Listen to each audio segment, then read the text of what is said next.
જય શ્રી કૃષ્ણ, જય સ્વામિનારાયણ, જય જીનેન્દ્ર અને Sitaram. Welcome to our new vlog. ચલો આજે વ્લોગ સ્ટાર્ટ થાય છે અમારા ઘરેથી, કે અમે વેકેશન પૂરું કરીને આવી ગયા છીએ ઘરે. અને મમ્મી શું કરે છે? જય શ્રી કૃષ્ણ મમ્મી. જય શ્રી કૃષ્ણ. મમ્મી અમારા તુવેરની દાળ સાફ કરે છે. દાળ બનાવી ને હવે દાળ સાફ કરી. હા, તુવેરમાંથી તુવેરની દાળ બનાવી હવે સાફ કરે છે. સારી ખાવી હોય તો કામ પતાવીને તો નવરે થઈ ગઈ હતી ક્યારની. હવે 11 વાગ્યા છે એટલે લંચ બનાવવા આવી ગઈ છું. લંચમાં આજે બનવાનું છે કારેલાનું શાક. કારેલાનું બનશે અને એક ભીંડાનું બનશે. બે શાક બનશે. કારેલા એમની થોડા ઓછા છે અને છોકરાઓ ખાય પણ નહીં. ક્યારેક ના હોય તો ખવડાવી દઈએ, એવું નહીં. બીજા જેવો ભીંડો થોડોક છે ને છોકરાઓ પૂરતો જ છે, તો પછી ભીંડાનું શાક બનાવીશ થોડું. મેં બનાવી નાખ્યું છે, જેમાં કાંઈ મસાલો નથી નાખ્યો, ખાલી ગોળ જ નાખ્યો છે. બાકી બીજું કંઈ મસાલો નહીં, એમનામ કારેલાનું શાક બનાવ્યું છે. અને અહીંયા ભીંડો બને છે. જો બપોર વચ્ચે છે ને આજ શાંતિ ન લીધી ને મમ્મી? હુતા કે હુતા જ નહીં, ઘડી ગઈ. 5-10 મિનિટ તો પૂરતી, પછી ન હોતી. પણ એ પૂરું થાય ત્યારે શાંતિ થાય. દાળ પૂરી થાય ને ત્યારે મમ્મીને શાંતિ થઈ. જો હવે પૂરી બપોર વચ્ચે યાદ ધંધો કર્યો તો જ થાય ને બાપા, બહાર આવે ને. અને ગરમી એટલી છે ને એટલે અહીંયા રૂમમાં બેઠા હતા. એસી ચાલુ હતું તો અહીંયા જ બેસાય ને. હા, એસી પંખો ચાલુ કરીને હો. ગરમી બહુ હતી ને બહુ ગરમી હતી. હા, બહાર તો ગરમ ગરમ લૂ આવતી હતી. હા. એમાં અમારા અપેક્ષાબેન હાથે દાજ્યા છે. કાલ રાત્રે મને તો હું આવી ત્યારે મને રાત્રે જ કેવી રીતે કીધું. મેં રાત્રે ફોન કર્યો હતો. હજી તો બહુ દાજે છે એમ, પણ એટલું બધું નથી, પણ એમ તોય સારું એવું દાજે છે. જોકે ત્યાં તો ઠંડુ એટલે વાંધો નહીં. અત્યારે અહીંયા ગરમીમાં આવું કંઈક દાજે હોય ને તો બાપા મરી જાય. હેરાન થઈ જાય. થઈ જશે સારું, વધારે નથી એટલે વાંધો નહીં. જો સારું થયું ઉપરની ચામડી જ લીધી છે.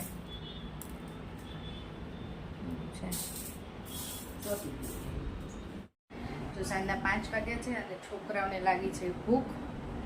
છોકરાએ કીધું કે ભેળ ખાવી છે, તો ભેળ સાંભળીને તો અમને બધાને ભૂખ લાગી જાય.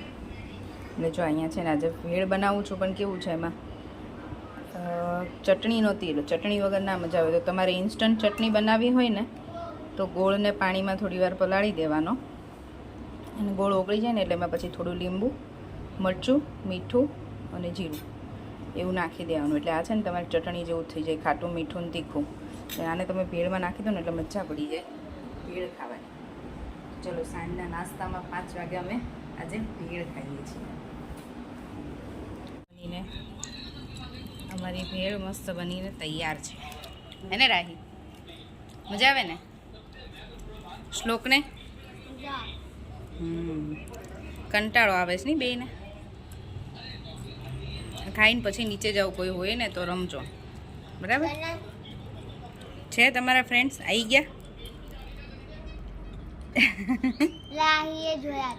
એવું છે. વાત તો છે ને, ડિનર રેડી થઈ ગયું ને પછી હું વિડીયો ચાલુ કરું છું. ગરમી જેટલી થતી હતી ને, મોબાઈલ હાથમાં નહોતો લીધો. એક બાજુ શાક ને એક બાજુ રોટલી ને ફટાફટ બધું બનાવી જ દીધું. જો અમારે ચોળી બટેકાનું શાક છે આજે, રોટલી, ભૂંગળા તળ્યા છે, વેફર તળી છે, છાશ, અને આ છે અથાણું. હજી શું બાકી રહ્યું? મઠો. હા, વેફર ને ભૂંગળા તો કેવું રાય ને તો એમણે તળી દીધા. એમને ખાવાની બહુ ઈચ્છા થઈ જાય આ ગરમીમાં, એટલે મન કે તું રોટલી કરે છે ને એક બાજુ તો હું ફટાફટ તળી નાખ. સારું, ચલો ડિનર કરીને તો ફ્રી થઈ ગઈ છું. જસ્ટ કામ પતાવીને બેઠી 10 મિનિટ. આજે વિચાર કરું છું કે વોક કરવા જવું કે ના જવું, કેમ કે બહાર બિલકુલ પવન જ નથી. એટલે એમ થાય છે કે શું કરીએ. અને કેવી મારો વેઇટ કરે છે નીચે કે તું જલ્દી આવી, એટલે વોક કરવા જવું છે. પણ મને તો આજે વિચાર આવે છે કે જાઉં કે ન જાઉં. ચલો થોડી વાર જઈએ, બહુ ગરમી લાગશે તો પાછા આવી જઈશું. તો થોડું વોક કરી આવીએ. બેક ટુ રૂટીનમાં આવી જઈએ ને પાછા. એક વીક તો મસ્ત જલસા કર્યા મમ્મીના ઘરે. ત્યાં જઈને તો કશું હું ધ્યાન જ ના રાખું. વોક કરવા જવાનું નહીં, સવારમાં ઉઠીને એક્સરસાઇઝ કરું છું ઘરે, એ નહીં, કશું જ નહીં. હવે પાછું આપણે ઘરે આવીને આપણું બેક ટુ રૂટીન આવી જવાનું. જે કરતા હોય સ્ટાર્ટ કરી દેવાનું. એટલે 1 વીકથી ગઈ નથી ને, એટલે ગરમીને હજે થોડીક આળસ આવે છે, પણ જઈ આવું. ચલો વોક કરી આવીએ. ચલો જો અમે વોક કરીને આવી ગયા. રાહી નીચે રમવા ગઈ હતી. એને રાહી ગરમી બહુ છે ને આજે બહુ ગરમી છે. અને હજી બધા રમતા હતા, પછી રાહીને શ્લોકને તમે ઘરે લઈ લીધા. કીધું ચલો ઘરે, પવન જ નથી આજ બહાર બિલકુલ.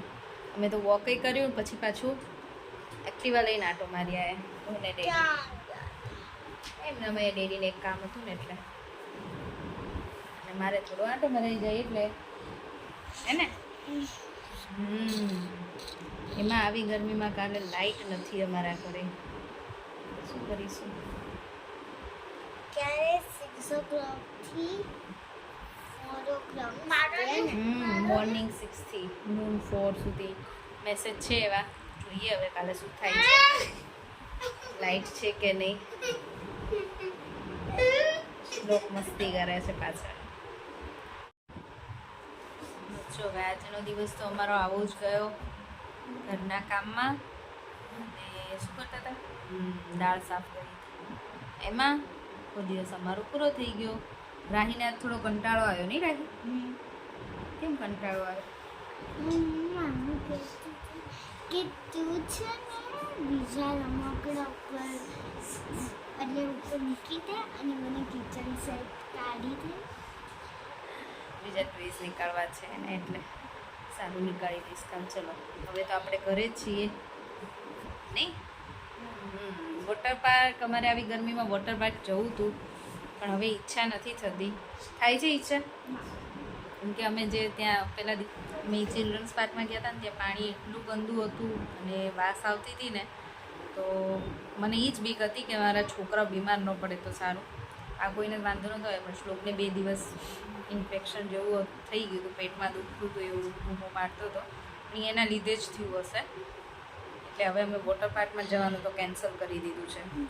એમાં મને ઓછું જ ગમે, બહુ બધી પબ્લિક હોય ને પછી ત્યાં તો હવે થોડું હાઇજીન કે કંઈ ના હોય, એટલે નથી ગમતું વોટર પાર્કમાં જવું. અમે લોકો વોટર પાર્ક નથી જવાના નહીં રાય. બીજે ક્યાંક જઈશું હજી વેકેશનમાં. આપણે સાયન્સ સિટી જઈશું. જોઈશું અમે ક્યાંક જઈશું હજી છોકરાઓને લઈને. અહીંયા. બાકી તો આ ગરમીમાં એમાંય ક્યાંય બહાર જવાની ઈચ્છા નથી થતી. બસ ચલો હવે આજનો વિડીયો અહીંયા જ પૂરો કરીશું. ફરીથી મળીશું કાલ નવા વિડીયો સાથે. ત્યાં સુધી બાય બાય, ગુડ નાઇટ, જય શ્રી કૃષ્ણ. વિડીયો ગમ્યો હોય તો Like, share and subscribe. By.